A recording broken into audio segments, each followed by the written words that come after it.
बिस्मिल्लाहिर्रहमानिर्रहीम। अस्सलाम वालेकुम मौसी सामीन, आप देख रहे हैं फॉरेन इमिग्रेशन का यूट्यूब चैनल और मैं हूं आपका होस्ट उस्मान। मौसी सामीन, आज हम बात करने जा रहे हैं इनटेक जनवरी 2023 के बारे में। जिस तरह हमने लास्ट देखा सितंबर इनटेक 2022 का, उसमें जिस तरह के रिजल्ट आए वो कुछ अच्छे नहीं थे। प्लस 70% तक रिफ्यूज़ल देखे हमने। इसके अलावा जो इसमें रिफ्यूज़ हुए और जो शुरू से जनवरी 2023 के इनटेक के बारे में सोच रहे हैं अपनी एप्लीकेशन जमा करवाने के बारे में, उन सब के लिए आज की वीडियो बहुत अहम होने वाली है। तो मेरी आपसे रिक्वेस्ट है, जिन्होंने हमारा अभी तक चैनल को सब्सक्राइब नहीं किया वो चैनल को सब्सक्राइब कर लें ताकि आपको आने वाली हर नई इमिग्रेशन वीडियो मिल सके। तो दोस्तों, जिस तरह से कनाडा पीआर के हवाले से एक्सप्रेस एंट्री के ड्रॉज अपने टाइम पर ड्रॉ करना शुरू हो गया है और जिस तरह से उसने अपना प्रॉमिस किया था कि वो इन ड्रॉज को इतना इजी करेगा कि हर किसी को पीआर के लिए इजीली इनविटेशन सेंड कर सके।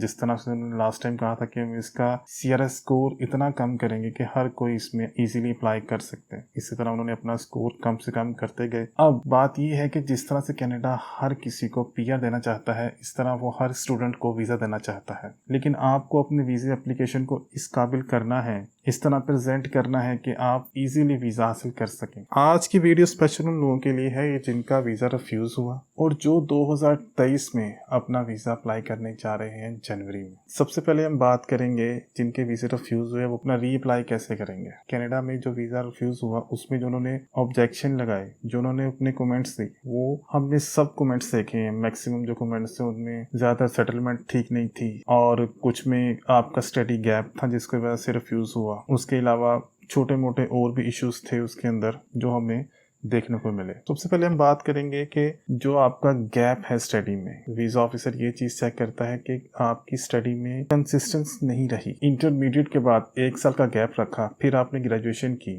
चाहे वो 2 साल की थी या 4 साल की थी, उसके बाद फिर आपका 1 साल गैप रहा और फिर आपने मास्टर के लिए कनाडा अप्लाई कर दी। वीजा ऑफिसर आपने मुकम्मल बैकग्राउंड चेक करता है कि आपका कितना गैप किस किस स्टेज पे रहा। तो वो यही देखता है कि हो सकता है आप कनाडा में जाके अपना फर्स्ट 1 या 2 सेमेस्टर करें और फिर स्टडी छोड़ दें। इस डाउट को लेके वीजा ऑफिसर आपका वीजा रिजेक्ट कर देता है। इसमें आपने क्या करना है, स्पेशली वो स्टूडेंट जो कि वीजा अप्लाई करने जा रहे हैं या फिर वो अगले 1-2 सालों में वीजा अप्लाई करने के बारे में सोच रहे हैं। अगर आपने इंटरमीडिएट किया है तो आप लाजमी ग्रेजुएशन स्टार्ट कर दें अगर आपने अपनी कंट्री में करनी है। अगर आपने ग्रेजुएशन जाके कनाडा में करने का सोच रहे हैं तो आप किसी ना किसी छोटे मोटे इंस्टीट्यूट में एडमिशन ले लें ताकि वीजा ऑफिसर को ये पता लगे कि वाकई ये स्टूडेंट जो है वो अपनी स्टडी के साथ कितना मुखलिस है और इसने अपना गैप बिल्कुल नहीं छोड़ा और इन्होंने अपनी कंट्री में स्टडी स्टार्ट कर दी है। अगर इसको एडमिशन नहीं भी मिलता कनाडा में तो ये अपनी स्टडी कर रहा है। जिसको देखते हुए कनाडा आपका ये एटीट्यूड के हवाले से आपको इजीली वीजा दे देता है। ये हमने अपने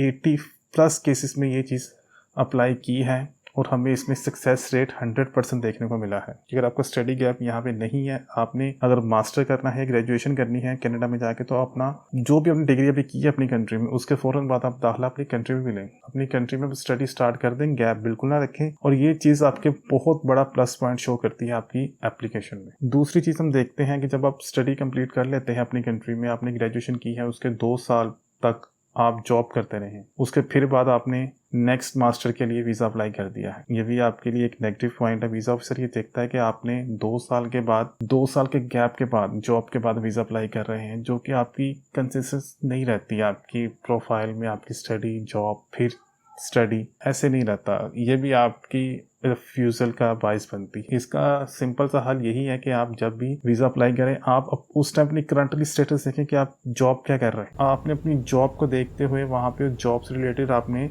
डिग्री के लिए अप्लाई करना है। अगर आपने पीछे इलेक्ट्रिकल इंजीनियरिंग की है अपनी ग्रेजुएशन में, आप जॉब कर रहे हैं सेल्स एंड मार्केटिंग की, लेकिन आप मार्केटिंग कर रहे हैं इलेक्ट्रिकल इक्विपमेंट की, इलेक्ट्रिकल चीज़ों की, जिसकी वजह से आपको एक अच्छा स्टेप मिल जाएगा कि आप इजीली अप्लाई कर सकते हैं। आपने अपनी एप्लीकेशन में चीज़ लाजमी शो करनी है कि आपने अपनी जो कंसिस्टेंटनेस है वो बरकरार रखी हुई है। अगर आप खाली लिखेंगे कि मैं अब वहाँ पे कनाडा में जाकर MBA करना चाह रहा हूँ मार्केटिंग में, तो वो ये कहेंगे कि आपके पीछे जो स्टडी है वो टोटल रही है इलेक्ट्रिकल इंजीनियर की और आप जाके अपनी फील्ड चेंज कर रहे हैं, मार्केटिंग में करना चाह रहे हैं, तो आपको वीज़ा कभी भी इशू नहीं करेंगे वो लोग। ठीक है, आपने अपनी एप्लीकेशन को इस तरह प्रेजेंट करना है कि वो आपको देखें कि इन्होंने अगर उसमें किया है तो अपनी जॉब किस तरह की है और उसी जॉब के हवाले से आगे बढ़ना चाह रहे हैं, अपना फ्यूचर देख रहे हैं, वापस अपनी कंट्री में जाके यही जॉब कंटिन्यू करेंगे। एक चीज़। दूसरी जो रिफ्यूज़ल आते हैं ज़्यादातर देखने में मिलते हैं वो होते हैं सेटलमेंट के हवाले से। आप लोग एक अच्छी स्टेटमेंट शो नहीं कर पाते। अगर आपके पास पैसे हैं भी तो आप एक स्टेटमेंट को शो नहीं कर पाते।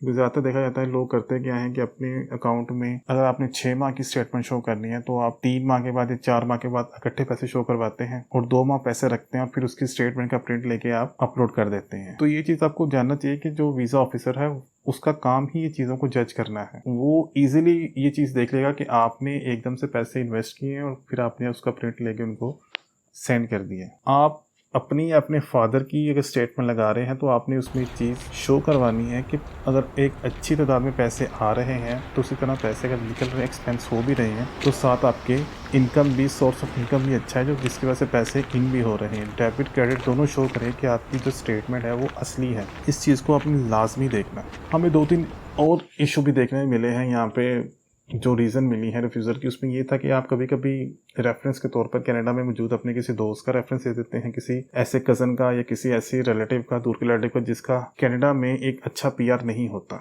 फॉर एग्जांपल वो वहाँ पे साइलम पे होते हैं या फिर उनको इमिग्रेशन के हवाले से काफ़ी मुश्किलात होती हैं, जो कि मेरे ख्याल से आपकी एप्लीकेशन पे वो नेगेटिव इम्पैक्ट पड़ता है ना कि पॉजिटिव पड़ता है। तो कभी भी आप किसी भी ऐसे पर्सनल रेफरेंस का वहाँ पे रेफरेंस ना दें जिनकी पीआर कनाडा में अच्छी ना हो। ये 3-4 जो हमने मेन रीज़न देखे हैं अपने रिफ्यूज़ल में वो मैं आपसे डिस्कस किए हैं। अगर आपकी फ़ाइल हमें आप डिटेल में बताएं, हम आपको ज़रूर गाइड करेंगे। हमारे गाइड करने का कोई चार्जेस नहीं है और इसके अलावा आपको मज़ीद कुछ जानना हो तभी मैं ईमेल कर सकते हैं, कमेंट्स कर सकते हैं, हम आपको ज़रूर आंसर करेंगे। और वीडियो देखने का बहुत शुक्रिया। अल्लाह हाफिज़।